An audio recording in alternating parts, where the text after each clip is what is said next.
మమ్మాడి రోజు ఈరోజు నేను మళ్ళీ బ్రహ్మకుమారి సన్నిధికి వచ్చానంటే అది నా పూర్వజన్మ సుకృతం.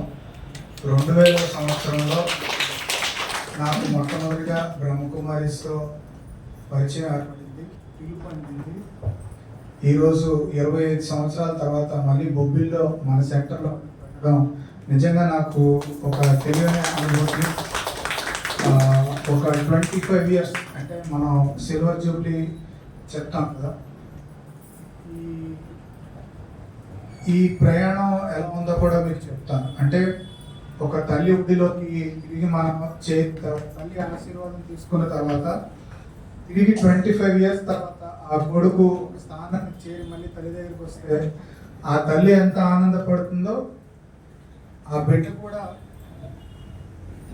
బిడ్డ కూడా అంతే ఆనందపడతాడు. నాకైతే మన సెంటర్లో అడుగు పెట్టిన దగ్గర నుంచి మామూలుగా అంటాం కదా, కంటి చూపు నోటి మాట లేదని ఒక మధురానుభూతిలో ఉండిపోయాను. ఎందుకంటే 25 ఇయర్స్ వెనక్కి నేను వెళ్ళిపోయాను.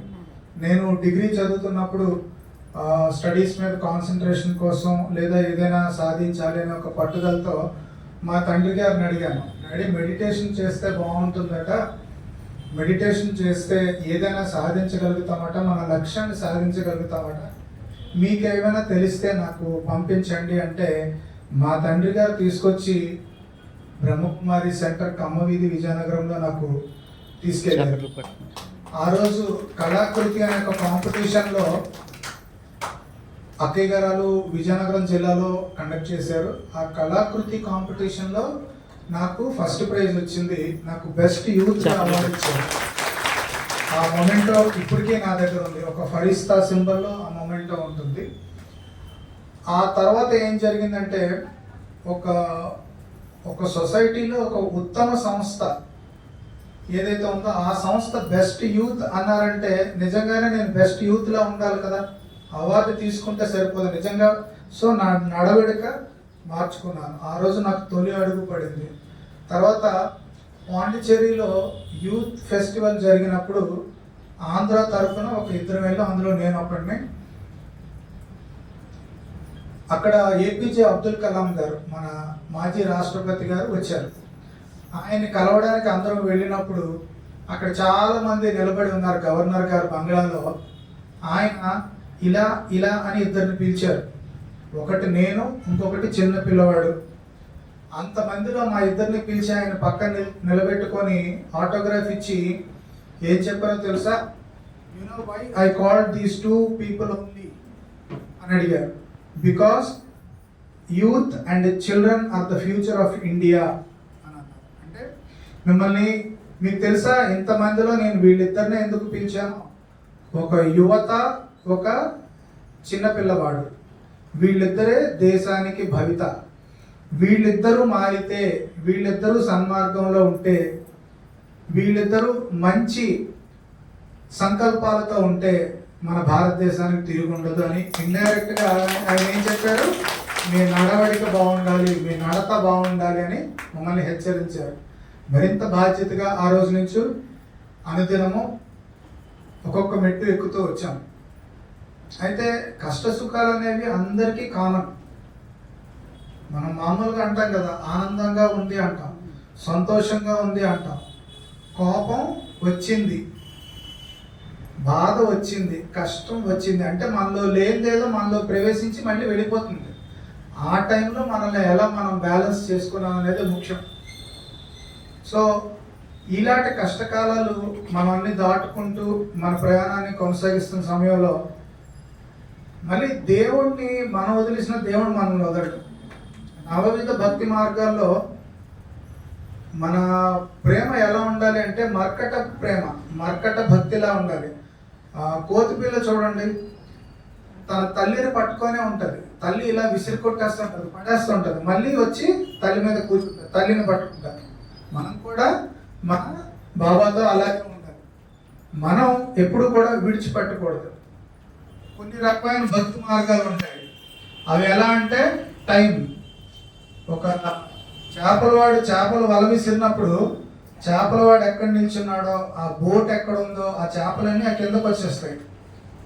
ఓకే, చేపలు వాడు వల విసిరిన తర్వాత ఆ వల తీసేసిన తర్వాత మళ్ళీ ఈ చేపలన్నీ వెళ్ళిపోతాయి. అంటే ఆ టైంకి రక్షణ పొందాయి, మళ్ళీ వదిలేసాయి. మన మన మన భక్తి ఏ రకంగా ఉండాలో మనం డిసైడ్ చేస్తున్నాం. అంటే అవసరానికి వచ్చి దండం పెట్టుకొని వెళ్ళిపోతామా, నిత్యం మన జీవన విధానంలో దీన్ని ఒక భాగం చేసుకొని బతుకుతామా?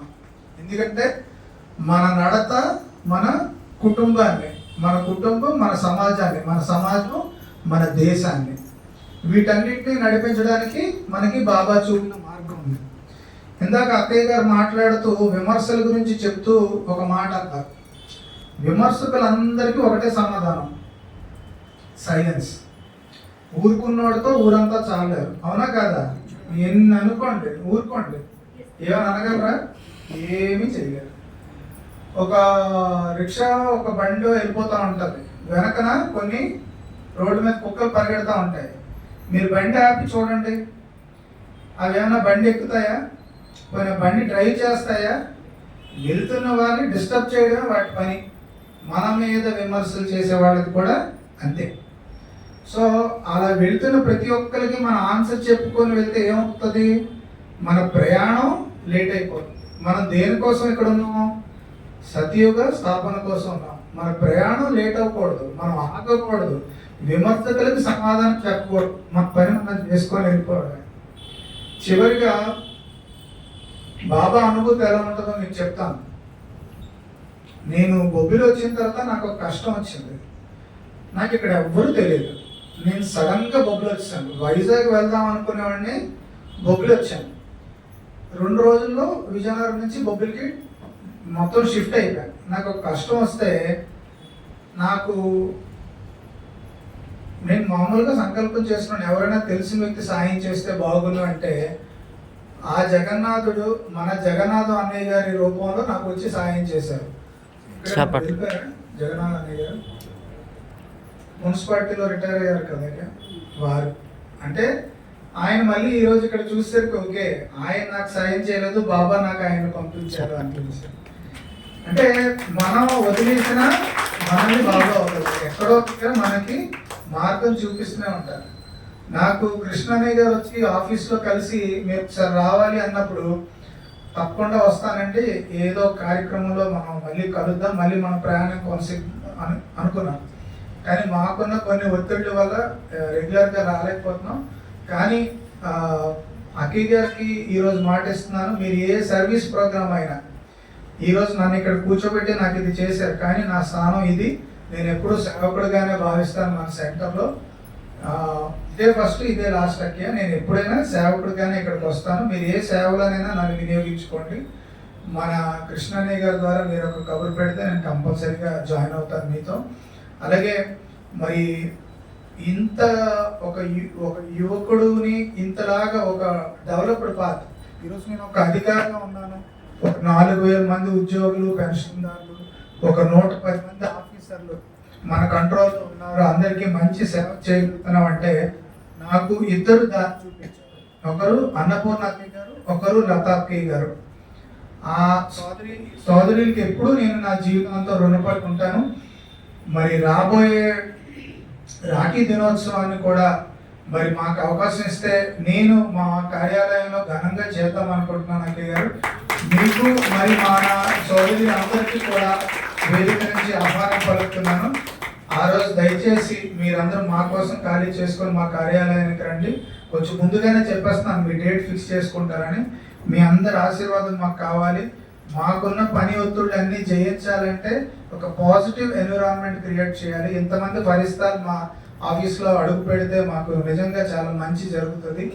అలాగే ఆఫీస్ పరంగా మీకు ఏ సహాయం కావాలన్నా మా కృష్ణన్నయ్య గారి ద్వారా కానీ లేకపోతే అక్కయ్య గారి ద్వారా కానీ చిన్న కబురు పెడితే మేము 100% చేసి పెడతాం.